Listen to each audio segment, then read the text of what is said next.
BA द्वितीय वर्ष के प्रथम पेपर में रीतिकालीन कविता के प्रथम कवि केशव हैं। आज हम केशव की रामचंद्रिका में काव्य सौंदर्य पर बात करेंगे। जैसा कि आप सभी जानते हैं कि आचार्य केशव हिंदी साहित्य के रीतिवादी आचार्यों में अपना महत्वपूर्ण स्थान रखते हैं। उन्हें कलावादी आचार्य माना जाता है। उनका काव्य वाकजाल और चमत्कार प्रदर्शन में इतना उलझ गया है कि उन्हें पहले आचार्य और कवि बाद में माना जाता है। उनकी इस प्रवृत्ति का कारण चाहे उनकी बौद्धिकता रही हो या उनका घरेलू परिवेश, लेकिन इस मामले में यह कहना कि उनका काव्य अलंकारों की गोद में समा गया है, यह अतिशयोक्ति नहीं होगी। संस्कृत के अलंकारवादी आचार्यों का उन पर बहुत प्रभाव पड़ा था। इसका अर्थ ये नहीं है कि उनकी कविता कला पक्ष के दृष्टि से बहुत जो है सबल बन पड़ी है, बल्कि उनके भाव पक्ष में भी सबलता हमें दिखाई पड़ती है। काव्य सौंदर्य के अंतर्गत कवि के भाव पक्ष और कला पक्ष दोनों का समावेश किया जाता है। भाव पक्ष कवि की अनुभूतियों और कल्पनाओं से जहां संबंध रखता है, वहीं कला पक्ष कविता के बाह्य आवरण से संबंधित होता है।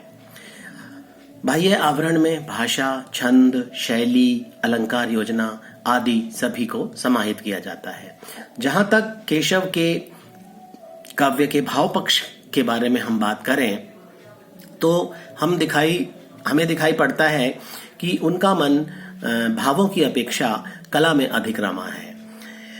इसका प्रमुख कारण, जैसा कि मैंने पहले भी बताया, कि उनका अलंकारवादी कवि होना था। इसीलिए उन्हें कठिन काव्य का प्रेत भी कहा गया।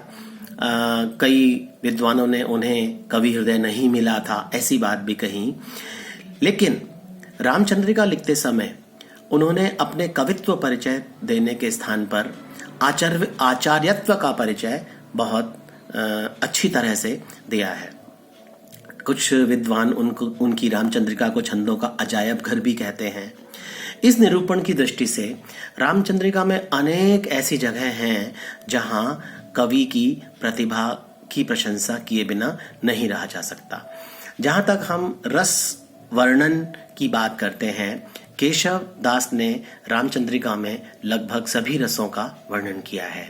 श्रृंगार रस उन्हें सबसे प्रिय था, तो बहुत मनोहारी वर्णन उन्होंने श्रृंगार रस का किया है। श्रृंगार रस में संयोग वर्णन के बहुत सारे चित्र उनकी रामचंद्रिका में हमें मिलते हैं।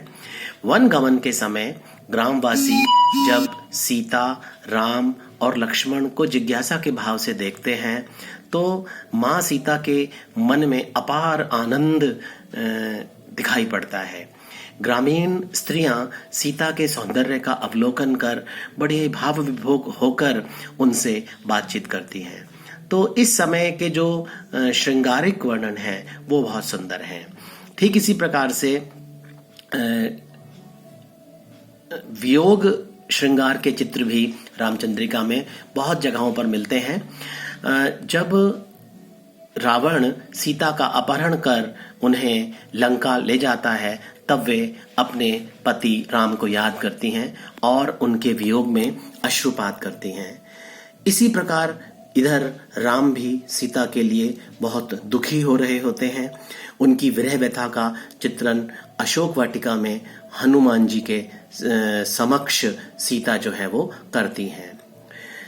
श्रृंगार के साथ साथ वीर रस का वर्णन भी केशव ने अपने काव्य में किया है। सीता स्वयंवर के समय जब बड़े बड़े योद्धाओं द्वारा भी शिव धनुष पर प्रत्यंचा नहीं चढ़ाई जा पाती तो सभी निराश हो जाते हैं। वहां राम ऐसे समय में अपने कोमल हाथों से उस धनुष को उठाकर प्रत्यंचा चढ़ाना चाहते हैं, किंतु वह धनुष टूट जाता है। तो इस प्रकरण को इस प्रकरण को केशवदास ने बड़े ही ओजस्वी शैली में अभिव्यक्त किया है।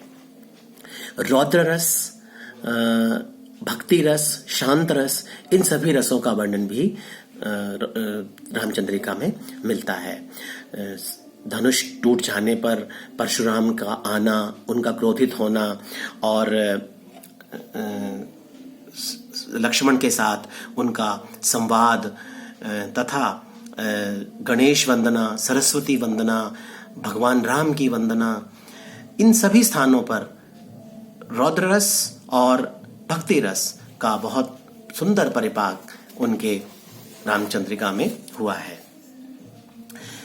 प्रकृति चित्रण की दृष्टि से केशव की यदि बात की जाए तो केशव ने प्रकृति चित्रण बहुत ही सुंदर रूप में किया है।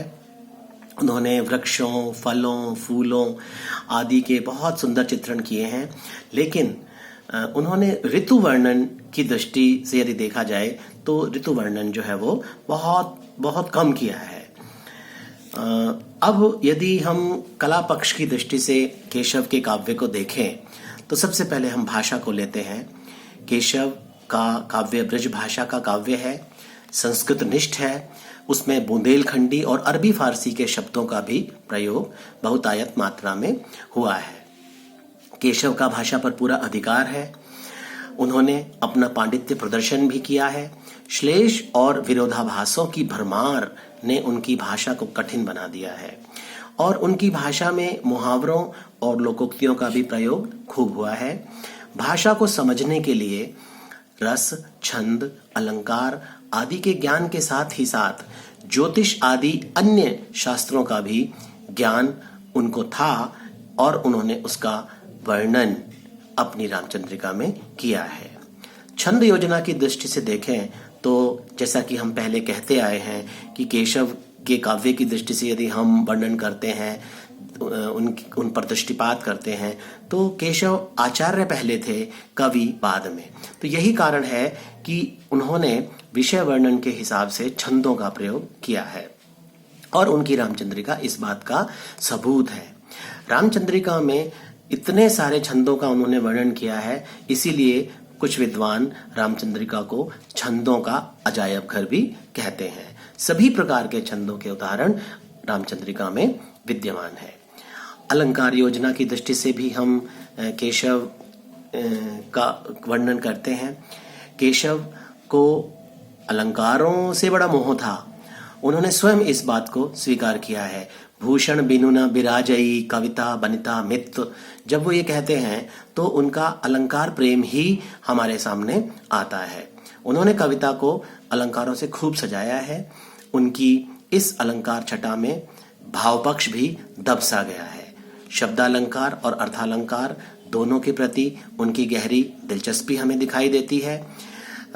सबसे ज्यादा उन्होंने श्लेष, यमक और अनुप्रास जैसे शब्दालंकारों का प्रयोग किया है। अब हम संवाद योजना की बात करें तो केशव के कला पक्ष की एक बहुत ही महत्वपूर्ण विशेषता है ये।